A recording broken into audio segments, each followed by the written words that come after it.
Colored content exclusive. Hey everyone, it's Victoria, and I'm here with Erin Johnson, the creator of Fab Jenkins. Hi everyone. Hey. So if someone has not seen the web series, it's kind of like a black exploitation film. So could you kind of tell us more about it? So the Adventures of Fab Jenkins is about a Cleveland-based fashion stylist. His name is Fab Jenkins. And he actually was an entrepreneur, ended up cashing out on his e-commerce website and decided to move back to his father's hometown of Cleveland to save people from fashion disasters. And Fab faces this large journey where there's a company called Eternally 16. And they're spreading tacky lookalike fashions throughout the city and throughout the country. So Fab is determined to find out who's behind Eternally 16, along with his Fab squad, and save the city and the world from their terrible fashions. So it kind of totally reminds me of Zoolander, that kind of feel. Mm-hmm. And then obviously Eternally 16 1. Mm-hmm. I zonked out there, but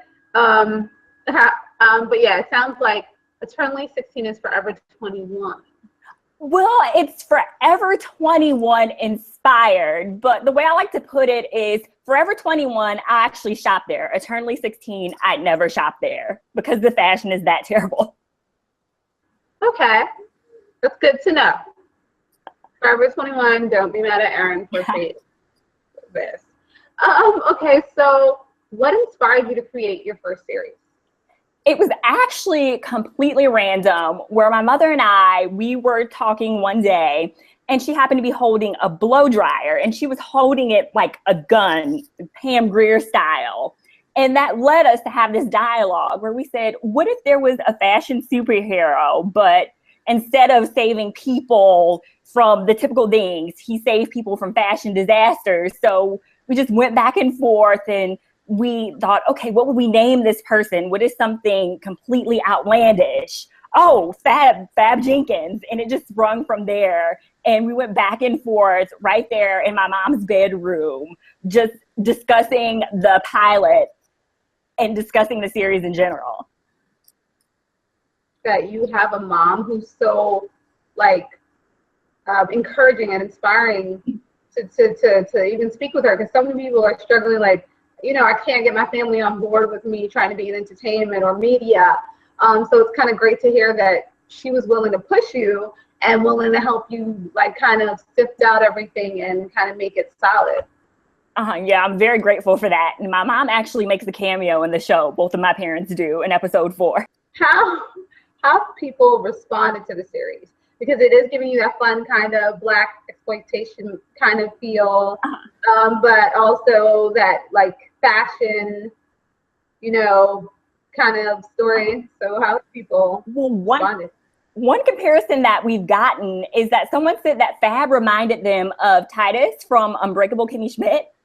Yeah, I was like, I didn't realize that, but now that you mention it, so a lot of people have said that it's unlike anything that they've seen before.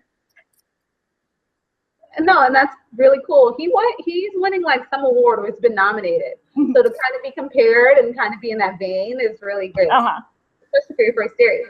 Mm-hmm. So what are you guys kind of expecting to do next with the series? So you have this first season out, which is really cool. You have some great products associated with it, which I totally thought was cool. What do you see next for this series?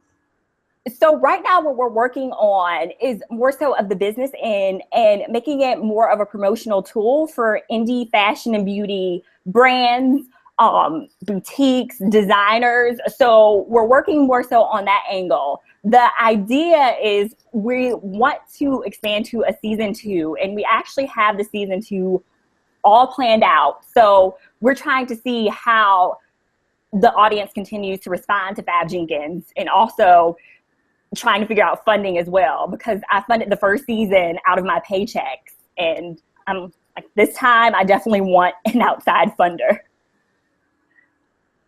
I think that's a struggle for a lot of people, myself as well. Exactly. Was that the biggest struggle you had, or did you face other obstacles creating the series? There were other obstacles, but a lot of them were tied to the fact that I was funding the show completely out of my paycheck. So there were times where the production schedule got thrown off because there was an incident where my car broke down, and it was either, okay, pay to film or pay for my car part. And I need my car part to get to work. So that threw off the schedule. And then other things with post-production and waiting on money pushed the series back. So we actually just launched at the end of June, and we wanted to launch before. Okay, so our obstacles were tied a lot to money. I mean, and that's a lot of people struggle, especially being indie or doing your first piece, or even kind of being in the game for a while. Everyone's kind of trying to get the funding and figure out ways to make money. Okay, so another question I have, being a media maker of color, how do you feel we can inspire the community, the Black community, to kind of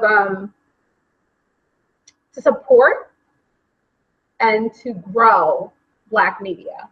Indies like ourselves and media platforms like ColoredContent, how could we encourage the Black community to kind of follow and do more? How can we build this out further? So I think one major thing is letting people know that no one can tell our stories like we can. So many times we wait on Hollywood to tell our stories, or we're waiting on funding from Hollywood. And we just have to realize that we need to stick together. We need to build a film ecosystem where we don't have to rely on outside sources to help us with funding or with distribution. So just having more of a film ecosystem and working together. I mean, that sounds great. An ecosystem, we really need to build something solid, you know, kind of a demand system like, hey, we love this, we want more of this. Exactly. And then funding it, you know, instead of giving maybe the money to the movie theaters, which is like $20 now in New York. You could totally give it to these media makers who could take that $20 and do so much more with it. So that totally makes sense, and I agree. Last question I have for you. So if people wanted to find your content, where would they go? So they can visit our website at fabjenkins.com and at fabjenkins.com/watch. That goes directly to the YouTube channel. And we're also on Twitter. Fab is actually tweeting. Fab is also on Snapchat. And Fab will be on Instagram soon because he's going to travel abroad. So you can follow him there and see cool things that he does in London in regards to fashion. Fab is fancy. He's doing a lot. Yeah. Fab's a jet setter, so he's always busy. There's always some disaster somewhere that he has to save, or some fabulous fashion show he has to go to. Oh, well, thank you, Erin, so much. Okay, thank you so much. All right, bye.